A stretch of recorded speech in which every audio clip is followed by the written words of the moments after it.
They called it the Night of the Long Knives, not the political purge, but the moment 41 German U-boats died in 30 days. May 1943. The North Atlantic. Allied hunter-killer groups armed with technologies the Germans couldn't comprehend were systematically exterminating the submarine fleet that had nearly starved Britain into surrender radar that could see in pitch darkness, direction-finding equipment that turned every radio transmission into a death sentence, forward-throwing mortars that exploded without warning, code-breaking operations that read every German order in real time. This is the story of how the most feared naval weapon of World War II, the U-boat Wolfpack, went from sinking 700,000 tons of Allied shipping in a single month to suffering the highest casualty rate of any military service in history. 75% dead. 3 out of every 4 men who stepped aboard a U-boat never came home. In June 1942, fewer than 30 German submarines sank 143 Allied ships, over 700,000 tons of steel sent to the ocean floor in a single month. 11 months later, in May 1943, the hunters became the hunted. 41 U-boats destroyed for only 47 ships sunk. This is the story of the most dramatic reversal of fortune in naval warfare history, told from inside the steel coffins of the U-boat fleet. The German U-boat Wolfpacks represented one of the most terrifying weapons of the Second World War. They nearly severed Britain's Atlantic lifeline. They threatened to starve an entire nation into submission. For 2 years, they achieved kill ratios that made submarine warfare appear strategically decisive. Then, in the span of a single spring, everything collapsed. This is the story of how technology, intelligence, and industrial might transform confident hunters into fatalistic prey, and how 30,000 men paid the price for tactical brilliance rendered obsolete by systemic change. From the cramped control rooms of Type 7 U-boats, the war looked winnable. Admiral Karl Dönitz stood in his headquarters at Carnival, France, orchestrating a new form of naval warfare. The Rudeltaktik, Wolfpack tactics, represented his vision of coordinated submarine warfare. Individual U-boats operating alone had proven ineffective in the First World War. Dönitz believed concentrated attacks by coordinated groups would overwhelm convoy escorts and inflict catastrophic losses. The first attempts in late 1939 failed. Communication broke down. Coordination proved impossible across vast ocean distances. But by mid-1940, with improved radio control and the Enigma machine providing secure encrypted transmissions, Dönitz had solved the puzzle. The system worked with brutal efficiency. U-boats patrolled in lines across likely convoy routes in the mid-Atlantic. Each boat transmitted daily position reports to BDU headquarters using Enigma encrypted communications. When a U-boat detected a convoy, it shadowed the target and reported its position, speed, and heading. Dönitz then vectored multiple U-boats to mass against the convoy, creating coordinated multi-submarine attacks. The individual commanders operated independently once the attack commenced, but the concentration of force overwhelmed the limited escort coverage available in 1940 and 1941. The results spoke for themselves. Early war kill ratios reached 10 to 15 merchant ships sunk per U-boat, lost. With only 20 to 30 operational U-boats initially, Germany achieved devastating results. Monthly sinkings often exceeded 250,000 to 500,000 tons of shipping. U-boat crews experienced what they called the happy time, a period of confident hunting with a psychological sense of invincibility, and the thrill of the hunt crew diaries describe the excitement of successful attacks, the adrenaline-filled moments of firing torpedo salvos into packed convoys, and the satisfaction of watching merchant ships sink beneath the waves. The mid-Atlantic air gap provided the crucial advantage. This stretch of ocean, 600 miles across, lay beyond the range of land-based aircraft from Britain, Iceland, or Newfoundland. In this black pit, U-boats could operate on the surface with impunity. They could run at higher speeds on diesel engines rather than slow, battery-powered submerged transit. They could coordinate their attacks without fear of air attack. The darkness became their ally. Moonlight silhouetted merchant ships while keeping U-boats invisible in the shadows. Crew members described the attacks as a chaotic ballet. Multiple boats firing from different angles, escorts racing to respond, explosions lighting the night sky, and U-boats escaping in the confusion. The Black Pit was not a place. It was a gap in Allied defenses stretching 600 miles across the mid-Atlantic where no aircraft could reach. The tactical mechanics of wolfpack operations followed a precise pattern. U-boats formed patrol lines across known convoy routes in the central Atlantic. These lines stretched for hundreds of miles, with individual boats spaced 10 to 20 miles apart. Each boat maintained radio silence except for daily position reports to BDU headquarters. When a U-boat detected a convoy, usually by visual sighting or hydrophone contact, it broke radio silence to report the sighting. The boat then shadowed the convoy, staying on the surface beyond visual range, transmitting updated position reports every few hours. At Naval, Dönitz and his staff plotted the convoy's course on massive wall charts.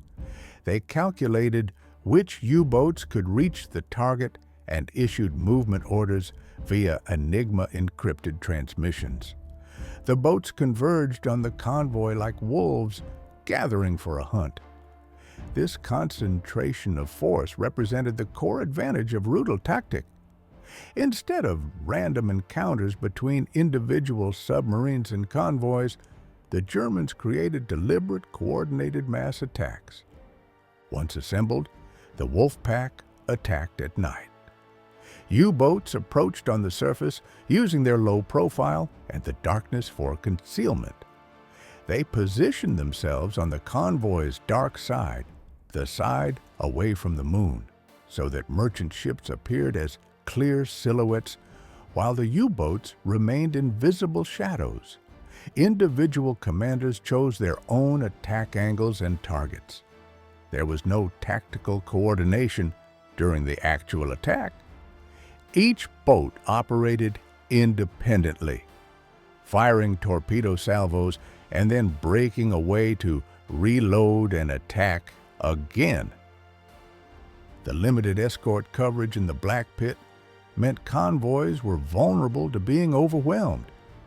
A typical convoy in 1941 might have 4 to 6 escorts protecting 30 to 40 merchant ships. When 6 or 8 U-boats attacked simultaneously from multiple angles, the escorts could not defend the entire convoy perimeter. They raced from one contact to another, dropping depth charges on submerged boats or attempting to drive off surfaced attackers with gunfire. But while escorts engaged one U-boat, others pressed home their attacks. The system appeared unstoppable. The Allies could not defend convoys in the air gap. They lacked sufficient escorts to prevent wolfpack penetration. The Enigma code remained secure, allowing free communication between U-boats and headquarters. From the perspective of U-boat crews, the tactical situation favored them completely. They hunted with confidence. They returned to French bases as heroes. They believed they were winning the war. 700,000 tons in 30 days, the equivalent of an entire convoy disappearing beneath the waves every 3 days. June 1942 represented the absolute peak of U-boat effectiveness. In that single month, U-boats sank 143 Allied ships, totaling over 700,000 tons. The statistics revealed a maritime catastrophe. Merchant ships were disappearing faster than Allied shipyards could replace them. The tonnage war, the calculation of ships sunk versus ships built, appeared unwinnable for the Allies' Britain's survival, depended on Atlantic convoys delivering food, fuel, and war materials. If the sinking rate continued, Britain would face starvation and economic collapse within months. The kill ratios told the story of U-boat dominance. For every U-boat lost, 10 to 15 merchant ships went to the bottom. These numbers made submarine warfare appear strategically decisive. Germany had found a weapon that could force Britain out of the war without invading the island. The mathematics seemed irrefutable. Even accounting for increased Allied shipbuilding, the Germans believed they could sink ships faster than the Allies could build them. U-boat crews returned to bases at Lorient, Saint-Nazaire, and Brest as conquering heroes.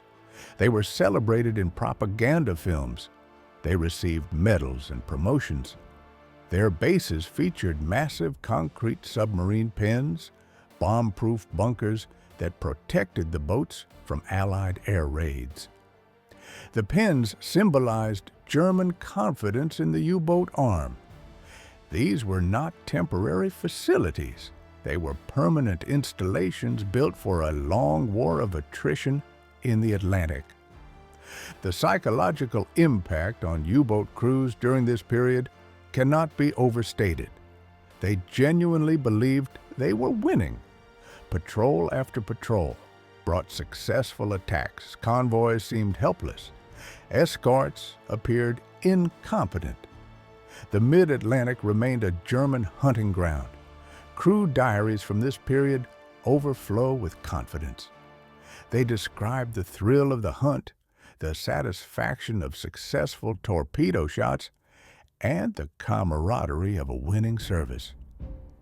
These men saw themselves as the tip of the spear in Germany's war effort. They believed their actions would determine the war's outcome. The U-boat commanders called it technology shock, the sudden, terrifying realization that the enemy could see in the dark. The Allied response to the U-boat threat came not from a single wonder weapon, but from the convergence of multiple technological innovations deployed simultaneously. Each technology targeted a specific vulnerability in wolfpack tactics. Together, they created a system the U-boats could not counter. Centimetric radar represented the first shock. The Type 271 radar operated at 10 centimeters wavelength, a dramatic improvement over earlier meter wavelength sets. This shorter wavelength could detect a U-boat's conning tower at night and in fog at ranges of several miles. The technology became widespread on escort vessels by late 1942. For U-boat crews, the implications were terrifying. The darkness that had protected their surface attacks suddenly became transparent. Escorts could detect surfaced U-boats and maneuver to intercept before the U-boat detected the escort. HF/DF, high-frequency direction finding, called Huff Duff by Allied sailors, turned U-boat communications into a tracking beacon. The equipment detected and triangulated the bearing of U-boat radio transmissions. By late 1942, HF/DF sets were standard equipment on escort vessels and at shore stations. When a U-boat transmitted a position report to BDU headquarters, escorts could immediately determine the bearing to the transmitter. Multiple escorts taking simultaneous bearings could triangulate the U-boat's exact position. The radio communications essential to Rudeltaktik coordination became a fatal vulnerability. The lee light, mounted on aircraft, created sudden blinding illumination that allowed night attacks on surfaced U-boats with no warning. Aircraft equipped with radar could detect surfaced U-boats at night, but lacked the ability to attack accurately in darkness. The lee light solved this problem. The aircraft approached using radar, then at the last moment switched on a powerful searchlight. The U-boat crew, accustomed to darkness, was suddenly blinded by intense light. Before they could react, the aircraft dropped depth charges. Hedgehog forward-throwing mortars eliminated the warning time that depth charges provided. Traditional depth charges rolled off the stern of an escort vessel, giving U-boat commanders several seconds of warning. As the escort passed overhead, Hedgehog fired a pattern of contact-fused mortars ahead of the attacking ship. The projectiles only exploded on contact with the submarine's hull. There was no warning, no time to evade. U-boat crews described Hedgehog attacks as unpredictable terror, explosions that came without the telltale sound of an escort passing overhead. Escort carriers and very long-range B-24 Liberator aircraft began closing the mid-Atlantic air gap that had been the wolfpack's safe hunting ground. Escort carriers, small aircraft carriers converted from merchant ship hulls, provided continuous air cover for convoys throughout the Atlantic crossing. Very long-range Liberators, equipped with extra fuel tanks, could patrol the former Black Pit. By mid-1943, the air gap effectively ceased to exist. U-boats could no longer operate on the surface with impunity. Aircraft equipped with radar and lee lights hunted them relentlessly.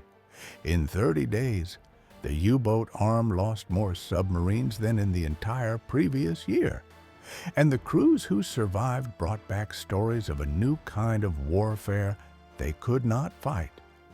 May 1943 saw 41 U-boats destroyed while sinking only 47 merchant ships, a complete inversion of the 10 to 15 to 1 kill ratios from the Happy Time. The statistics revealed a catastrophic collapse. For the first time in the war, U-boats were being destroyed faster than they could sink ships. The tonnage war had reversed. The hunters had become the hunted. The operational reality for U-boat crews transformed overnight. Radar-equipped aircraft appeared without warning, attacking surfaced U-boats before crews could dive. The 45 seconds required to clear the bridge and submerge became a death sentence. Aircraft diving out of clouds or darkness gave no warning. The first indication of attack was often the roar of engines and the splash of depth charges. Aggressive hunter-killer support groups using HF/DF pursued U-boats that transmitted position reports. These support groups operated independently of convoys, hunting U-boats offensively rather than defending merchant ships reactively. When a U-boat transmitted to BDU headquarters, multiple escorts took bearings and converged on the transmitter. The wolfpack coordination that had been the system's strength became suicidal. U-boat crews experienced a complete psychological transformation from confident hunters to hunted prey. The unpredictability of Hedgehog attacks and radar detection created chronic terror. Crew testimonies from this period describe constant fear, They could not see their enemies. They could not predict when attacks would come. The technologies arrayed against them operated beyond their senses. The confidence and thrill of the happy time evaporated, replaced by fatalistic acceptance of probable death.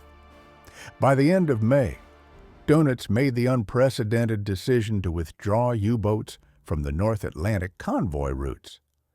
This withdrawal effectively conceded defeat in the Battle of the Atlantic. The wolfpacks could no longer operate in their primary hunting ground.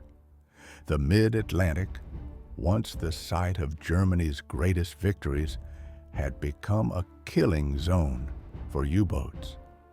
The Black Pit, 600 miles of ocean where U-boats had hunted freely, disappeared in less than 6 months.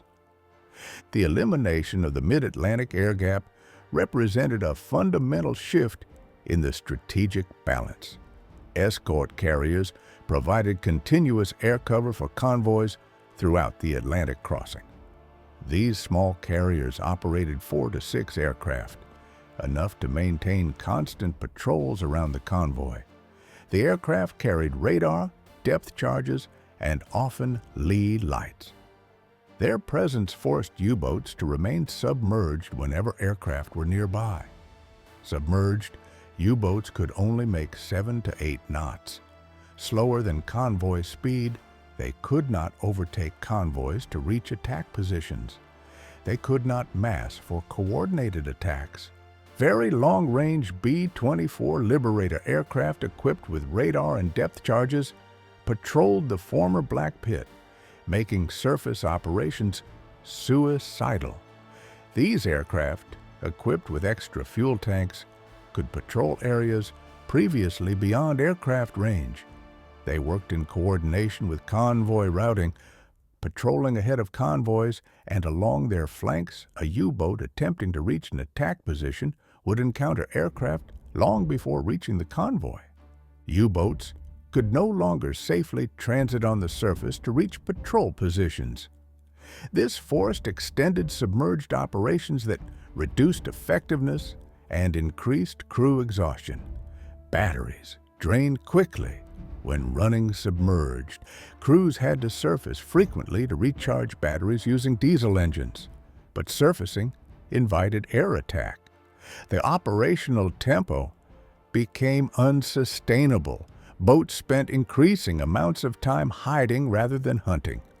The zones that had recorded the highest U-boat successes in 1942 now became areas of record U-boat losses.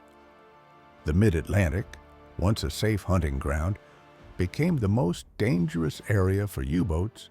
Continuous air coverage made wolfpack concentration impossible. The tactical advantage had shifted completely to the Allies. American shipyards were launching Liberty ships faster than it took to train a U-boat crew, one every 8 hours at peak production. Allied production of 2,710 Liberty ships in 1943 alone overwhelmed the 300 U-boats Germany could produce in the same period. The mathematics of the tonnage war had become impossible for Germany. Even if U-boats returned to 1942 effectiveness levels, they could never sink ships faster than American shipyards could build them. Over 700 destroyers and corvettes produced by Allied shipyards meant escort strength was continuously increasing. Rather than depleting early in the war, convoy escort had been a resource-starved mission. By 1943, the situation had reversed. Escort strength increased monthly. New destroyers and corvettes, equipped with the latest radar, sonar, and weapons, entered service continuously. Convoy losses that had seemed catastrophic in 1942 could now be replaced in weeks rather than months. The Liberty Ship program revolutionized merchant ship construction, standardized designs, prefabricated sections, and assembly line techniques reduced construction time to weeks. A merchant ship sunk in the Atlantic could be replaced before the U-boat that sank it returned to base. The industrial disparity extended beyond ships to every aspect of the campaign. Allied factories produced radar sets, sonar equipment, depth charges, and hedgehog mortars in vast quantities. U-boats faced not just more escorts, but better equipped escorts with superior technology. German production could not match this output. The strategic situation had become hopeless from an industrial perspective. Every time a U-boat commander transmitted a position report to BDU headquarters, he was also telling the Allies exactly where to find him. Ultra-intelligence from broken Enigma codes allowed the Allies to read U-boat position reports, patrol assignments, and attack coordination in near real-time, the captures of key materials from U-110, U-559, and weather ships provided the cryptographic breaks that enabled British codebreakers at Bletchley Park to decrypt German naval Enigma transmissions. By mid-1941, and consistently from 1943 onward, the Allies could read most U-boat traffic within hours of transmission. Convoys could be routed around known U-boat patrol lines, turning the wolfpack search system into wasted fuel and time. When BDU ordered U-boats to form a patrol line across a convoy route, Allied intelligence read the orders and rerouted the convoy around the patrol line. U-boats waited in empty ocean while convoys passed hundreds of miles away. The radio communications essential to route-tactic coordination became a tracking mechanism. HF/D, F, and Ultra worked together synergistically. HF/DF provided immediate tactical warning of nearby U-boats. Ultra provided strategic intelligence about U-boat dispositions, patrol areas, and operational orders. The information advantage shifted decisively to the Allies. Dönitz never fully realized that Enigma was compromised. He suspected intelligence leaks, but rejected the possibility based on German cryptographic experts' assurances that Enigma was unbreakable. He continued to rely on radio-coordinated tactics that fed intelligence directly to Allied convoy routing and hunter-killer groups. The veterans of the Happy Time who survived to 1944 no longer spoke of the thrill of the hunt. They spoke of waiting to die. U-boat crews experienced a complete psychological transformation from the confidence and thrill of the Happy Time to chronic terror and fatalism. The men who had celebrated victories in 1941 faced a fundamentally different war by 1943. They boarded their boats knowing the statistics. They understood that most would not return. Survivor testimony captured the despair with brutal clarity. One crew member recalled, "We know we are going to die, but we still go out." This fatalistic acceptance of near-certain death characterized late-war U-boat operations. Crews went through the motions of their duties with the knowledge that survival was statistically unlikely. The unpredictability of radar-equipped aircraft attacks and forward-throwing hedgehog mortars created constant psychological stress with no warning or defense. Traditional depth charge attacks followed a pattern. Crews heard the escort's propellers passing overhead. They braced for the explosions. Hedgehog eliminated this illusion. Explosions came without warning. Death arrived randomly and instantly. Crews described the blinding terror of the lee light emerging from darkness and the helplessness of being hunted by technologies they could neither see nor counter. Radar detected them before they could see escorts or aircraft. Sonar tracked them underwater HFDF located them when they transmitted. They were visible to their enemies while their enemies remained invisible. The cramped conditions aboard Type 7 U-boats, the workhorses of the fleet, magnified the psychological stress. 44 men lived in a steel tube 180 feet long and 20 feet in diameter. They shared bunks in rotation. They went weeks without bathing. The air stank of diesel fuel, unwashed bodies, and fear. These conditions were tolerable during the happy time when successful attacks provided psychological rewards. They became unbearable when patrols meant weeks of terror followed by likely death. 3 out of every 4 men who served on U-boats never came home, the highest casualty rate of any branch of any military in World War II. Over 30,000 of 39,000 U-boat personnel were killed during the war, a 75% casualty rate unprecedented in modern military history. The numbers speak to a level of loss that defies comprehension. In any given group of 4 U-boat crew members, 3 died. U-boat service became statistically more deadly than almost any other military role in World War II. RAF Bomber Command suffered approximately 44% casualties, catastrophic by any measure. Infantry on the Eastern Front faced death rates of 30 to 40% in major offensives. U-boat service exceeded all of these. Late-war U-boat patrols became suicide missions. Crews knew that statistical survival was unlikely, and each patrol reduced their odds further. The mathematics were inescapable. Veterans who survived 3 or 4 patrols understood they were living on borrowed time.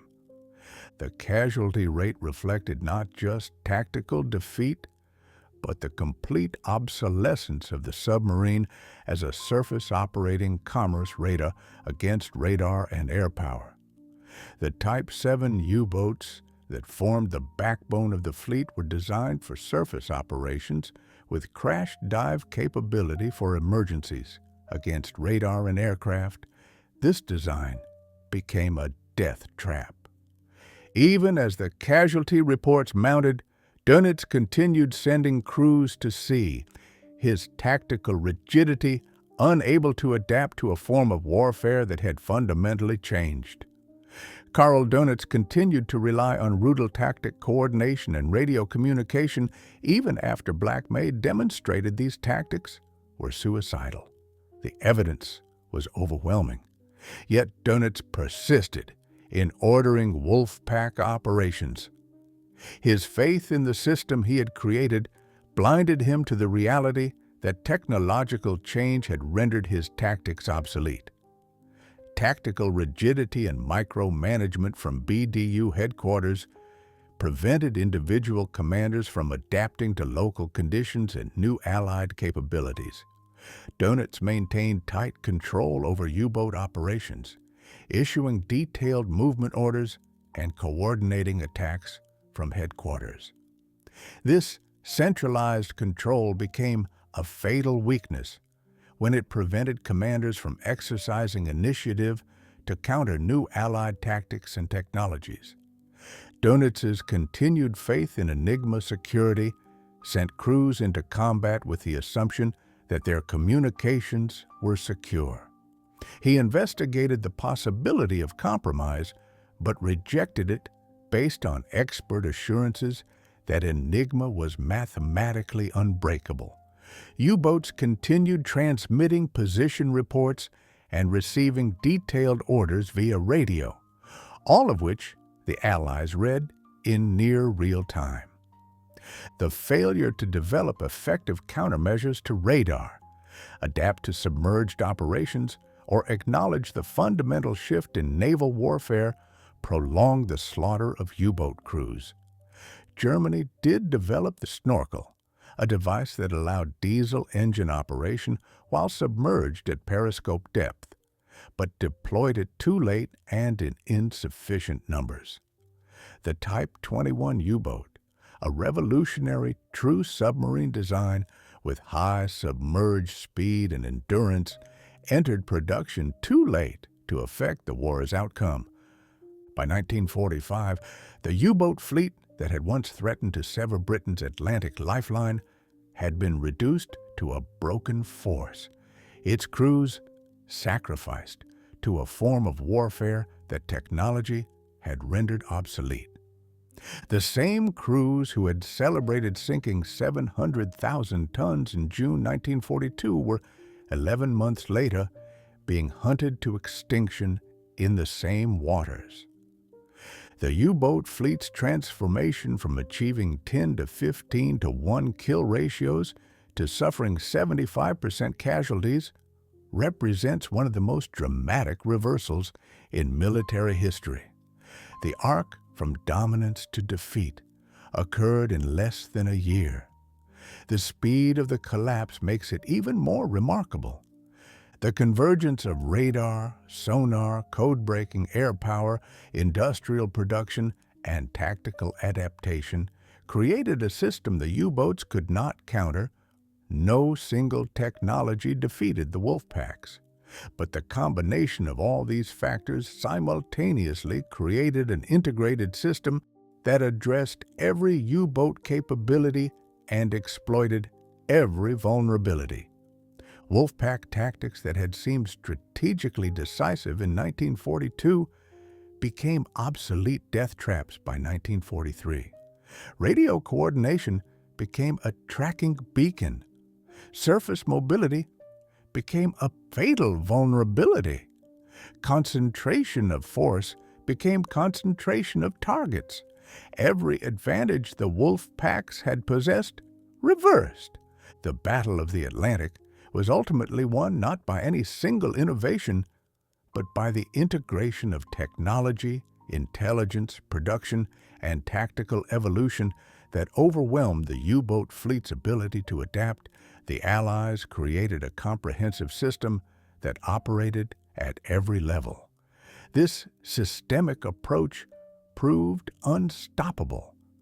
The human cost of this technological and industrial victory remained staggering. 30,000 U-boat crew members died, 3 out of every 4 who served. They died in steel coffins at the bottom of the Atlantic. The manner of their deaths was uniformly terrible. The claustrophobic horror of submarine warfare meant death came through drowning, crushing pressure, explosion, or suffocation. The transformation from confident hunters to fatalistic prey occurred in the span of months. Veterans who survived the entire war experienced both extremes. They remembered the thrill of the happy time, the confidence of 1941, the sense that victory was within reach. They also remembered the terror of 1943, the helplessness of being hunted by invisible enemies, the knowledge that each patrol would likely be their last. The Battle of the Atlantic demonstrates a fundamental principle of modern warfare: technological innovation, industrial capacity, and intelligence superiority will always defeat tactical excellence operating with obsolete systems. The U-boats represented tactical excellence. Donitz's coordination of wolfpack attacks showed innovative operational thinking. German submarine crews displayed courage, skill, and determination. None of it mattered once the Allies deployed technologies that negated U-boat advantages. The wolfpacks had been the hunters until the Allies changed the rules of the hunt. The rise and fall of the German U-boat wolfpacks answers a fundamental question about modern warfare. Technological innovation, industrial capacity, and intelligence superiority will always defeat tactical excellence operating with obsolete systems. The U-boats that terrorized the Atlantic in 1942, sinking ships at ratios that threatened Britain's survival, were destroyed not by a single wonder weapon, but by the convergence of radar that eliminated darkness as cover, code breaking that turned communications into vulnerabilities, air power that closed safe zones, and production capacity that made losses irreplaceable. The 30,000 U-boat crew members who died, 3 out of every 4 who served, paid the price for a strategic vision that could not adapt to a technological revolution. Their transformation from confident hunters achieving 15-to-1 kill ratios to victims suffering 75% casualties represents the most dramatic reversal of fortune in naval history. It stands as a cautionary tale about the fatal consequences of tactical rigidity in the face of systemic change. The lessons extend beyond the Atlantic.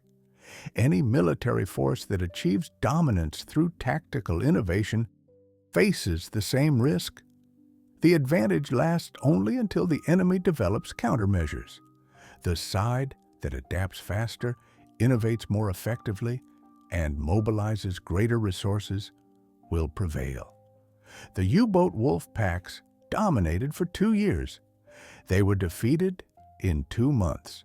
The speed of that reversal demonstrates how quickly tactical advantage can collapse when facing systemic technological and industrial superiority. The human dimension cannot be forgotten. 30,000 men died in steel coffins at the bottom of the Atlantic. They were not monsters. They were sailors following orders, executing tactics they believed would win the war. They displayed courage and skill. They endured conditions of almost unimaginable horror. They died because their commanders could not adapt to a changed world, because their nation's industrial capacity could not match their enemies, and because the technologies they relied upon had been compromised and countered. The Battle of the Atlantic ended not with a climactic engagement, but with a whimper. U-boats continued sailing until the war's end, achieving little, dying in large numbers, sacrificed to a lost cause. The wolf packs that had once threatened to change the war's outcome became an afterthought, a defeated weapon system, continuing operations out of inertia and propaganda necessity rather than strategic value. The hunters had become prey, and the prey had been nearly exterminated. If you enjoyed this story, hit subscribe for more World War II historical deep dives every week. Thanks for watching.